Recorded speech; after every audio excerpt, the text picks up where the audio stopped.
जय जोहार। छत्तीसगढ़ी प्रमुख प्रादेशिक समाचार के संग मैं शुभा मिश्रा। उच्चतम न्यायालय हा नागरिकता संशोधन अधिनियम सीएए ला लागू करे ऊपर रोक लगाए ले मना कर दे हे।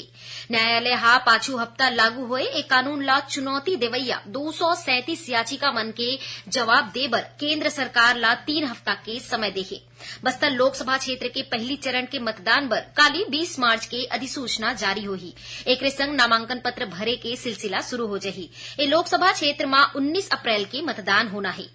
मुख्य निर्वाचन पदाधिकारी रीना बाबा साहब कंगाले हा प्रदेश के मान्यता प्राप्त राजनीतिक दल के प्रतिनिधि मन के बैठका मा ओमन हा लोकसभा चुनाई बर उम्मीदवार मन डहार ले नामांकन पत्र दाखिल करे के प्रक्रिया के बारे में जानकारी देगी।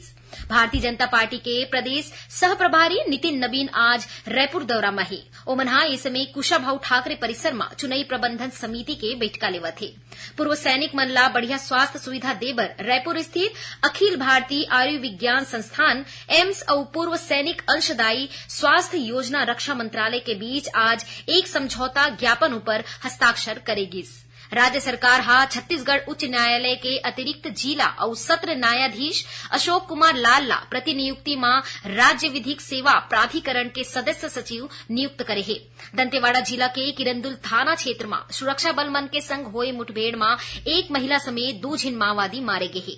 छत्तीसगढ़ महाराष्ट्र के सीमावर्ती इलाका में सुरक्षा बल मन के संग होए मुठभेड़ में 4 माओवादी मारे गए हे। ए माओवादी मन ऊपर 36 लाख रुपया के इनाम घोषित रहीस और मौसम विभाग हा अवैया 24 घंटा के दौरान प्रदेश के कतकोन जगह में आकाशीय बिजली और ओला गिरे के संग बारिश होए के चेतावनी दे हे। ए दौरान राज्य के उत्तरी इलाका के कतकोन जिला में तेज अधड़ चल सकत है। मौसम विभाग के मुताबिक 21 मार्च ले राज्य के अधिकतम तापमान में 1 घौ फेर बढ़ोतरी होए की संभावना है। ये रही अब तक के प्रमुख प्रादेशिक समाचार। जय जोहार।